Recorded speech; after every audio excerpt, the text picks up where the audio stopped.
ভারতের কর ব্যবস্থায় ইনডাইরেক্ট ট্যাক্স তোলার জন্য এই সিঙ্গেল পয়েন্ট ট্যাক্সেশন সিস্টেমে ক্যাসকেডিং এফেক্ট সব থেকে বড় একটা সমস্যা ছিল। এতে সরকারের ঘরে ট্যাক্সের পরিমাণ তো অনেক বেশি আসে, কিন্তু জিনিসপত্রের দাম অনেক বেশি বেড়ে যায়। মানে মানুষজনকে জিনিসপত্র অনেক বেশি দাম দিয়ে কিনতে হয়। এবার এই সমস্যাটা এই ভ্যাট সিস্টেম বা ভ্যালু অ্যাডেড ট্যাক্স সিস্টেমের মাধ্যমে কাটানো যায়।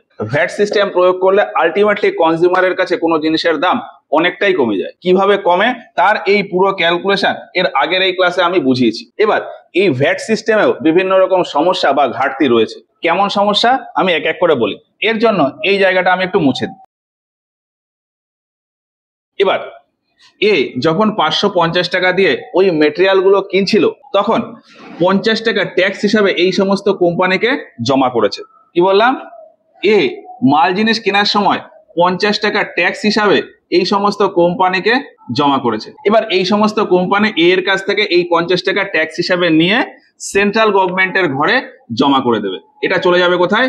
সেন্ট্রাল গভর্নমেন্ট বা কেন্দ্রীয় সরকারের ঘরে। কেন? কারণ এই সমস্ত কোম্পানি এই সমস্ত মালের প্রোডাকশন করেছিল, আর প্রোডাকশনের ক্ষেত্রে এক্সাইজ ডিউটি লাগু হয়, যেটা কেন্দ্রীয় সরকারের ঘরে চলে যায়। এবার ওই এক্সাইজ ডিউটির জায়গায় যদি আমি ভ্যাট ইউজ করি, সেক্ষেত্রেও সেটা কেন্দ্রীয় সরকারের ঘরেই যায়। তো কোম্পানিগুলোর দ্বারা এই 50 টাকা সেন্ট্রাল গভর্নমেন্টের কাছে ট্যাক্স হিসাবে যাবে। কিসের ট্যাক্স? এই সমস্ত মেটেরিয়াল গুলোর ট্যাক্স। এবার এ যখন বি কে স্ট্যান্ড বানিয়ে ওই স্ট্যান্ডটা বিক্রি করবে, তখন বি এর কাছ থেকে কত টাকা ট্যাক্স নিচ্ছে? বি এর কাছ থেকে ট্যাক্স নিচ্ছে 95 টাকা। বি এই 95 টাকা ট্যাক্সটা কাকে দিচ্ছে? এ কে। এখন এ এর কর্তব্য হলো বি এর কাছ থেকে এই 95 টাকা নেওয়ার ট্যাক্সের পরিমাণটা সেন্ট্রাল গভর্নমেন্টের কাছে আবারও জমা দেওয়া। এখন এ কি করে? সেন্ট্রাল গভর্নমেন্টকে ওই ট্যাক্স দেওয়ার সময় বলে যে আমার তো আগেই 50 টাকা ট্যাক্স দেওয়া ছিল, সেই জন্য সেন্ট্রাল গভর্নমেন্ট বলে যে আগে যখন দেওয়া ছিল তাহলে এখন আর ওই 95 টাকা দিতে হবে না। 95 থেকে আগের দেওয়া পরিমাণটা বাদ দিলে যেটা হয় মানে 45 টাকা, এই 45 টাকা সেন্ট্রাল গভর্নমেন্টের কাছে আবার ট্যাক্স হিসাবে যাবে। সেন্ট্রাল গভর্নমেন্টের কাছে কেন যাবে? তার কারণ হলো এও ওই জিনিসের প্রোডাকশন করছে, ওই স্ট্যান্ডটার প্রোডাকশন করছিল। প্রোডাকশনের উপরে যেহেতু এক্সাইজ ডিউটি লাগু হয়, আর সেই হিসাবে এই 45 টাকা ট্যাক্সটা সেন্ট্রাল গভর্নমেন্টের কাছে চলে যাবে। তাহলে এইখানে দাঁড়িয়ে সেন্ট্রাল গভর্নমেন্টের কাছে ট্যাক্সের পরিমাণ কত এলো?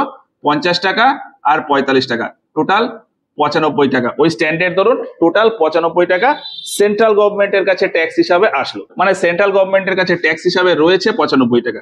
এবার বি যখন সি কে ওই স্ট্যান্ডটা বিক্রি করতে যাবে, তখন সি এর কাছ থেকে ট্যাক্স হিসাবে কত নিচ্ছে? সি এর কাছ থেকে ট্যাক্স হিসাবে নিচ্ছে 115 টাকা। তাহলে সি 115 টাকা ট্যাক্স হিসাবে কাকে জমা করছে? বি কে। এবার বি এর কর্তব্য হচ্ছে এই 115 টাকা সি এর কাছ থেকে ট্যাক্স হিসাবে নিয়ে সরকারের ঘরে জমা করা। কোন সরকারকে জমা করবে? বি এবার স্টেট গভর্নমেন্ট বা রাজ্য সরকারকে এই 115 টাকাটা জমা করবে। মানে বি এর এই 115 টাকা ট্যাক্সটা রাজ্য সরকারের কাছে জমা করতে হবে। এটা রাজ্য সরকারের কাছে কেন জমা করতে হবে? তার কারণ হলো বি ওই স্ট্যান্ডটা শুধুমাত্র সেলিং করছিল।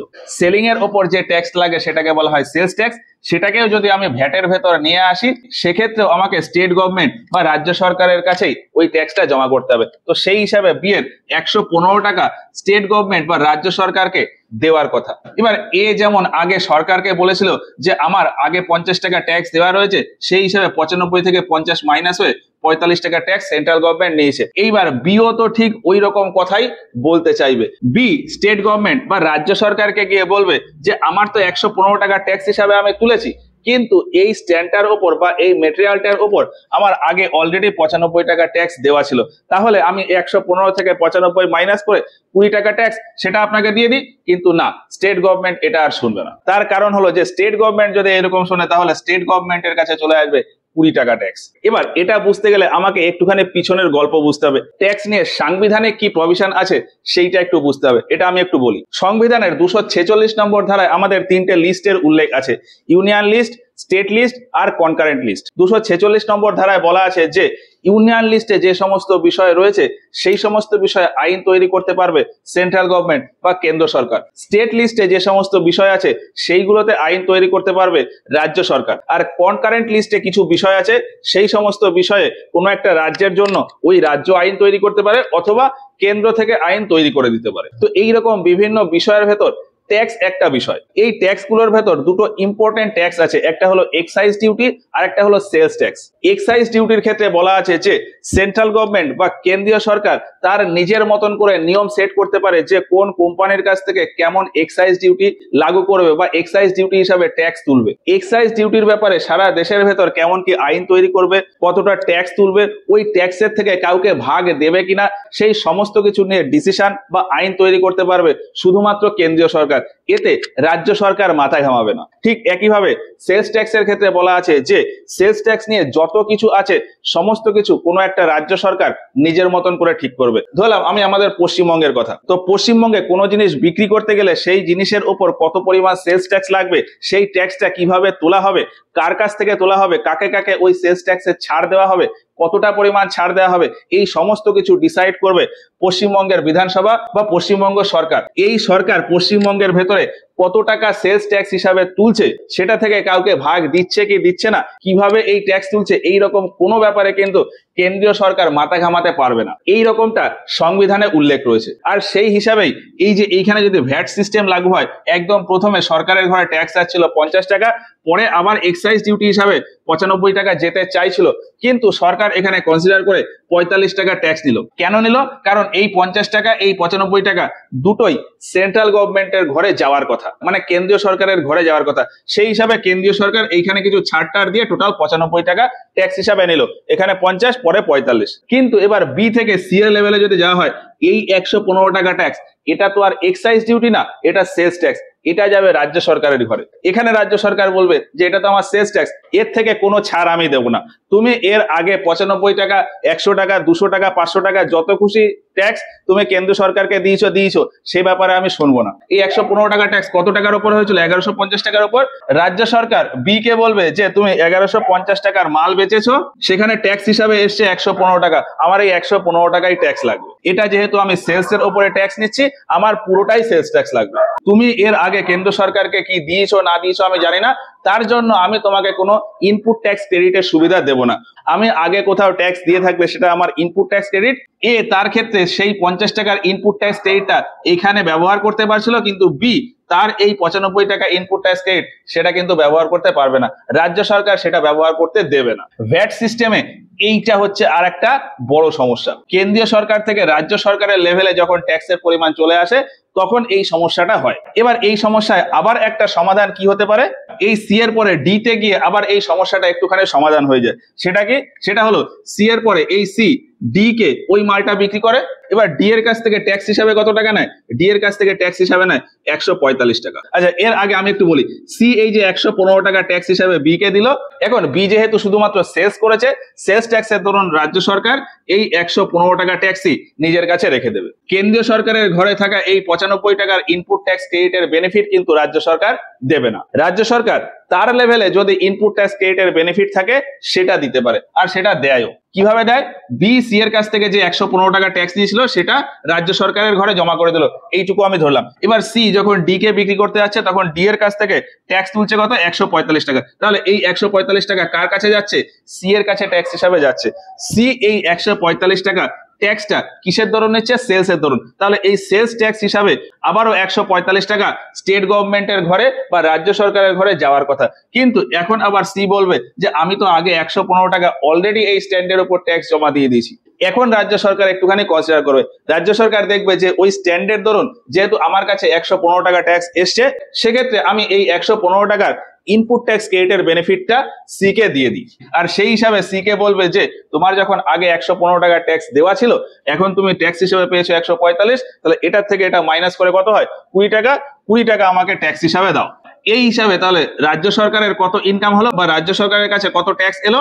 135 টাকা। তাহলে এইবার আমি যদি দেখি, এ থেকে বি এই জায়গাতে আমার ভ্যাট লাগু হয়েছে, সি থেকে ডি এই জায়গাতে আলাদা করে ভ্যাট লাগু হয়েছে। এটা সেন্ট্রাল গভর্নমেন্টের ভ্যাট, এটা স্টেট গভর্নমেন্টের ভ্যাট। এইখানে ভ্যাট লাগু হওয়ার ফলে ওই ইনপুট ট্যাক্স ক্রেডিটের বেনিফিট পেয়েছে, এইখানে ভ্যাট লাগু হওয়ার ফলে সি ওই ইনপুট ট্যাক্স ক্রেডিটের বেনিফিট পেয়েছে বা সুবিধা পেয়েছে, কিন্তু মাঝখান থেকে বি কিন্তু ওই ইনপুট ট্যাক্স ক্রেডিটের বেনিফিটটা নিতে পারেনি। তার কারণ কি, বি সেন্ট্রাল থেকে স্টেটের লেভেলে জিনিসপত্র বিক্রি করেছে, আর ডি তো ইনপুট ট্যাক্স ক্রেডিটের বেনিফিট পাবে না, তার কারণ ডি হচ্ছে কনজিউমার। ডি যদি পরে আবার কাউকে বিক্রি করে দেয় সেক্ষেত্রে ডি ওই ইনপুট ট্যাক্স ক্রেডিটের বেনিফিট পেতে পারে। তো যাই হোক, এইখানে বি তাহলে ওই ইনপুট ট্যাক্স ক্রেডিটের বেনিফিটটা পেল না, আর ওটা না পাওয়ার জন্যই এইখানে কিন্তু আবারও একটা ক্যাসকেডিং এফেক্ট এসে গেল। ভ্যাট সিস্টেমে আবারও একটা ক্যাসকেডিং এর প্রভাব এসে গেল।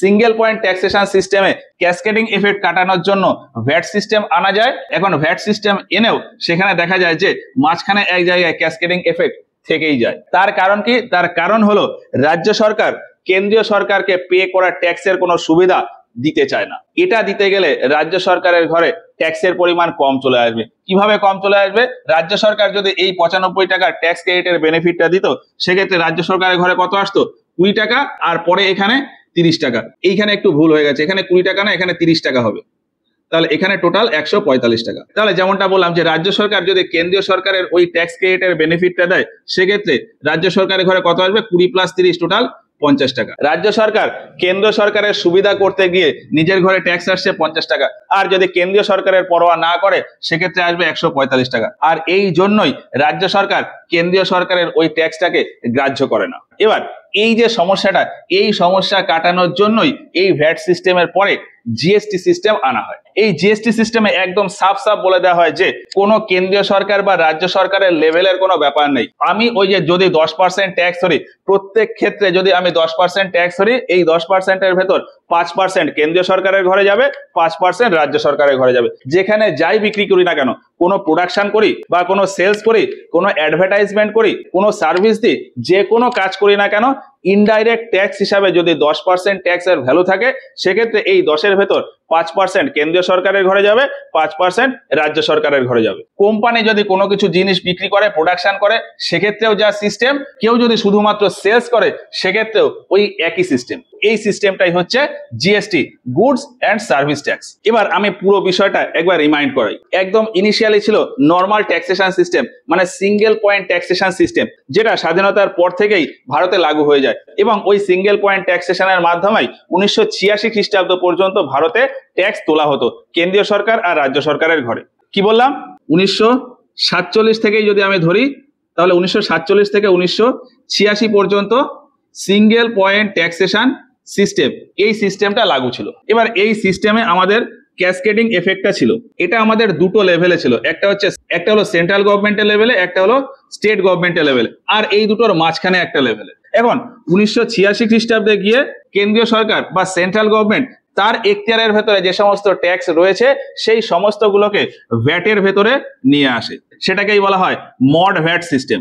এর ফলে এই কেন্দ্রীয় সরকারের লেভেলে বা কেন্দ্রীয় সরকারের এখতিয়ারের ভেতরে যে সমস্ত ক্যাসকেডিং এফেক্ট ছিল সেটাকে কাটানো গিয়েছিল, কিন্তু এই স্টেট লেভেলে যে সমস্ত ক্যাসকেডিং এফেক্ট রয়েছে বা সেন্ট্রাল গভর্নমেন্ট স্টেট গভর্নমেন্টের মাঝখানে যেটা রয়েছে সেটা থেকেই যায়। আর এই প্রভাব চলতে চলতে মোটামুটি 2003-4 সালে গিয়ে স্টেট লেভেলেও এই ভ্যাট সিস্টেমটা চালু হয়ে যায়, যেটাকে বলা হয় স্টেট ভ্যাট।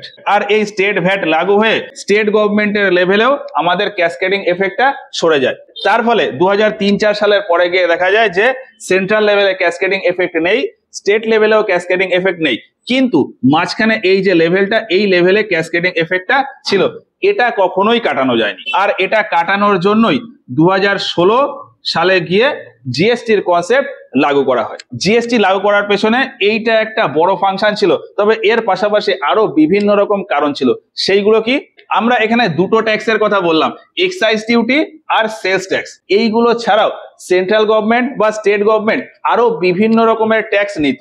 যেমন সেন্ট্রাল গভর্নমেন্ট নিত অ্যাডিশনাল এক্সাইজ ডিউটি, এছাড়া additional customs duty, special additional customs duty, countervailing duty, anti dumping duty, service tax, এইগুলো। এছাড়া রাজ্য সরকারও বিভিন্ন টাইপের ট্যাক্স নিত, যেমন octroi duty, entry tax, entertainment tax, advertisement tax, amusement tax, এই সমস্ত বিভিন্ন রকম। ফলে এই ভ্যাট সিস্টেমের মাধ্যমে এক্সাইজ ডিউটি আর সেলস ট্যাক্স, এই দুটো জায়গাতে ক্যাসকেডিং এফেক্ট এটাকে সরিয়ে ফেলা গেলেও বাকি যে সমস্ত ট্যাক্স গুলো রয়েছে, যেমন সার্ভিস ট্যাক্স বা additional customs duty, additional excise duty, স্টেটের ক্ষেত্রে amusement tax, entertainment tax, octroi duty, entry tax, এই সমস্ত জিনিসে কিন্তু ক্যাসকেডিং এর এফেক্ট থেকেই যায়। ফলে এই সমস্ত ক্যাসকেডিং এর এফেক্টটাও সরাতে হতো। 2016 সালে যখন জিএসটি আনা হয়, তখন এই জিএসটি আনার মাধ্যমে ওই সমস্ত ট্যাক্সের যে ঝামেলাগুলো ছিল সেগুলো সব সমাধান হয়ে যায়। তো জিএসটি আনার পেছনে ওই সমস্ত ট্যাক্সের সমাধান করা সেটাও একটা বড় কারণ।